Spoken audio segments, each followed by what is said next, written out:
लेकिन आज जो थोड़ा सा दुख सहेगा आगे चल के उसको बहुत सुख मिलेगा। थोड़ा सा दुख जो सह लेगा आगे चल के बहुत सुख मिलेगा। आज जो थोड़ा सुख तलाशेगा उसको आगे चल के बहुत कष्ट होगा। बिल्कुल वैसे ही अगर आज कलम नहीं चलाना सीखोगे तो आगे चल के कुदारी चलाना सीखना पड़ेगा। सुन लो, इसलिए कुदारी चलाना बेहतर है कि कलम। बोलो, चलाओ जितना चलाना हो, तुम्हारे अंदर जितना पावर है कलम चलाओ, दिमाग चलाओ। एक होता है दिमाग चलाना और एक होता है दिमाग भटकाना। जितनी भी तुम्हारी गलत आदतें हैं सब तुम्हारा दिमाग भटका रही है, तुम्हें सही रास्ता पर जाने नहीं दे रही है, हटा रही है तुमको सही रास्ता। 8 क्लास वाला बात कर रहा का कैसे बैठा है। तो भटकाव से बचो, जो तुम्हारी पढ़ाई के रास्ता से भटका रहा है जो चीजें, उससे बचो। बड़ा खतरनाक है वो, बड़ा खतरनाक है। सांप से भी ज्यादा जहरीला है, कैंसर से भी ज्यादा खतरनाक है। कैंसर जो होता है वो 1-2 साल में 3 साल में निपटा देता है, लेकिन ये ऐसा कैंसर है कि न मरने देता है न जीने देता है। बुढ़ापे तक ये कैंसर अगर लग गया ना, बुढ़ापे तक नहीं छूटने वाला है। भटकाव का कैंसर, अपने लक्ष्य से भटकने का कैंसर जो है वो बुढ़ापे तक नहीं छोड़ेगा। इसलिए भटको मत, पढ़ाई पर ध्यान दो, किताब पर ध्यान दो, ज्ञान पर ध्यान दो और उसको जीवन में उतारो, अपने स्वभाव में उतारो, अपने चरित्र में उतारो उस चीज को। रोज गाता है ना, इतना महान, इतना बने महान करके गाता है ना जी। आसमान को छूने की बात करता है तो मुंह से कहने से होगा? कहने से कुछ नहीं होगा, करना पड़ता है, करके साबित करना पड़ता है, दिखाना पड़ता है। और उसके कुछ कंडीशन है, कुछ शर्तें हैं।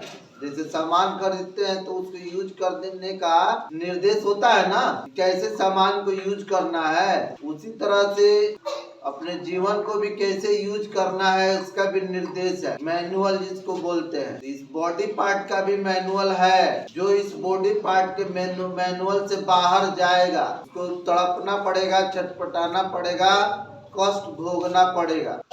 मैनुअल में हमारे पूर्वज जो है, जो विद्वान लोग हैं, वो मैनुअल में लिख गए हैं, सारी चीजें लिख गए हैं। शरीर को कैसे स्वस्थ रखना है, सफल कैसे होना है, चरित्रवान कैसे बनना है, समय का सदुपयोग कैसे करना है, वो सारी चीजें लिख के बता दिए हैं। वही मैनुअल है हमारे लाइफ का। जो मैनुअल है ना वो है, लेकिन उसकी पढ़ाई नहीं होती है। जो मैनुअल है उसकी पढ़ाई नहीं होती है कि जीवन का मैनुअल क्या है, उस पर कुछ बातें हो, कुछ डिबेट हो, कुछ पढ़ाया जाए। जो जीवन के मैनुअल को समझ लेगा, पढ़ लेगा और उस पर काम करना शुरू करेगा, उसको सीखना शुरू करेगा, वो सफल होगा ही होगा। और जो जीवन के मैनुअल को नहीं पढ़ेगा वो भटकेगा, प्रेत आत्मा की तरह से भटकेगा। कहा जाता है ना कि प्रेत लोग भटकते हैं, उनको कहीं न पानी मिलता है न कुछ मिलता है, तो मरने के बाद भटकते हैं, मरने के बाद भटकते हैं वो लोग। लेकिन 90% लोग हैं जो कि आज भी भटक रहे हैं, जिंदे में भटक रहे हैं, प्रेत की जैसे, राक्षस के जैसे। इस भटकाव को अगर बंद करना है तो ध्यान लगाना पड़ेगा, चिंतन करना पड़ेगा।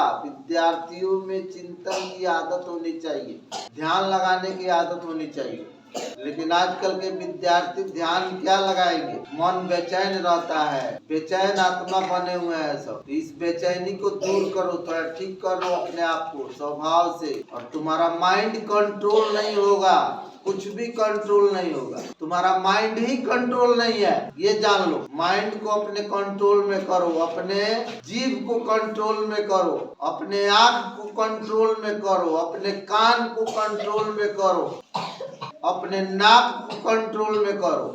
सेंस ऑर्गन को कंट्रोल करना पड़ेगा तुम। ये जो हमारे सेंस ऑर्गन है ना, बड़ा आराम खोजता है, और यही आराम खोजता है जिसके चलते इंसान को कष्ट होता है। हम इसको जितने आराम देने लगते हैं ना उतने ही हमको कष्ट देता है, क्योंकि वो हमारे बस में नहीं है। जिस दिन जितने तपस्वी लोग हैं, विद्वान लोग हैं, इसी पर तो कंट्रोल किए हैं, अपने मन पर, अपने माइंड पर, अपने सेंस ऑर्गन पर कंट्रोल किए हुए हैं। विद्यार्थी को भी इसी पर कंट्रोल करना चाहिए, विद्यार्थी को भी इसी पर कंट्रोल, सभी को, किसी को भी। अगर देखो, किसी को भी जिसको कंट्रोल करने की आदत नहीं बनेगी उसको लोग पसंद नहीं करेंगे, उससे लोग घृणा करेंगे, और घृणा करके सफल लोग घृणा करे तो सफल होना संभव है? बोलो, अगर लोग तुमसे घृणा करने लगे तो तुम्हारा सफल होना संभव है? तुमसे लोग घृणा नहीं करते हैं, तुम्हारी गलत आदतों से लोग घृणा करते हैं। उस आदत को छोड़ दो, लोग घृणा करना बंद कर देंगे। तुमको लोग पसंद नहीं करते हैं, तुम्हारी अच्छी आदतों को लोग पसंद करते हैं। और अच्छी आदत बना लो, लोग तुमको पसंद करके सफल कर देंगे। अच्छी आदतों पर काम चल रहा था उधर, फिर इधर देख रहे हैं कि जैसे तैसे मनमानी टीचर आ रहे हैं, मनमानी बच्चे आ रहे हैं। ये भी सप्ताह बिना सुधरे बीत गया, कोई सुधार नहीं हुआ। अभी ड्रेस को लेकर के थोड़ा सख्ती नहीं करी जाएगी क्योंकि ठंड बहुत है, लेकिन टाइम से आना, समय से क्लास में बैठना, समय से पढ़ना, शांत होकर के पढ़ना, टारगेट बनाना, होमवर्क बनाना, ये सारी चीजें तो रहनी चाहिए। ठीक, तो मीटिंग करते हैं हम टीचर का। टीचर नहीं सुधरेंगे तो बच्चे कहाँ से सुधरेंगे? टीचर ही गलती कर रहे हैं, उनको ही अपने गलती का आभास नहीं है। गलतियां हो जाती है, कभी कभी होनी चाहिए, किसी कारणवश होनी चाहिए, लेकिन रोज गलती का मतलब की आदत लग गई। और गलती करने वाला कैसे शिक्षक हो सकता है, ये सोचने वाली बात। गलती करने वाला शिक्षक कैसे हो सकता है? बार बार गलती करने वाला शिक्षक कैसे हो सकता है? वो बस नाम के शिक्षक है, टाइम पास कर रहे हैं, सीधी बात जान लो। तो हम तुमको खुला चैलेंज देते हैं, तुम लोग हमको सुधारो, हम लोग तुमको सुधारे। टीचर की गलती देखो, बोलो, बेधड़क होकर बोलो कि सर आपने ये गलती करी है। जब टीचर को तुमको बोलने का अधिकार है तुम्हारी गलती पर, तो तुम्हारा भी उतना ही अधिकार है टीचर को बोलने का कि आपने गलती करी है। इतना बोला जा सकता है, तब टीचर सुधरेंगे। मुझे बोलना, प्रतिदिन टोकना, अगर मुझसे गलती होती है जहाँ भी देखो हमको बोलो, और किसी भी टीचर को बोलो। तुम लोग बोलोगे ना तो थोड़ा शर्म लगेगा, शायद शर्म आ जाए। सीधी सी बात है, क्योंकि गलती की गुंजाइश स्कूल में नहीं छोड़ना चाहते हैं हम। किसी भी गलती की गुंजाइश नहीं छोड़ना चाहते। टीचर की गलती, ये ठीक, बोलना सीखो। तो बोल रहे हैं ना, हमको तुम सुधारो, तुमको हम सुधारेंगे। हमको किसी काम से लेकर लापरवाह देखो, बोल सकते हो, लिख के दे दो। कुछ नहीं होता तो लिख के दे दो।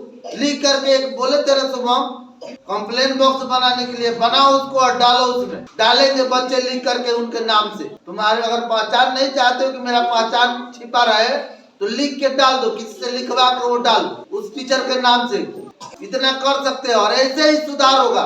हमारी आदत इतनी खराब हो गई है, और सारे टीचर की, दुनिया के सारे टीचर की आदत खराब हो गई है, इसीलिए 90% बच्चे फेलियर हो रहे हैं। तुमको सुधारने से पहले टीचर को सुधारना पड़ेगा, ये जान लो। रोज हम तुम लोगों पर बात करते हैं और गलतियां कहाँ से आ रही है, अब मुझे धीरे धीरे पता चल रहा है कि गलतियां कहाँ से हो रही है। टीचर की गलती है, सारी टीचर की गलती। स्कूल को टाइम पास करने का जरिया बना लिए हैं, तब भी 90% बच्चे बेकार हो जा रहे हैं। सीधी सी हकीकत यही है। तुमको देखो कैसे क्या करना है। तुमको सुधारना है तो अपने टीचर को सुधारना पड़ेगा। आज का मेरा यही संदेश। अगर तुम चाहते हो कि हम तुम लोग सुधर जाओ, तो पहले टीचर की गलती को सुधारो, अपने आप तुम में सुधार होगा।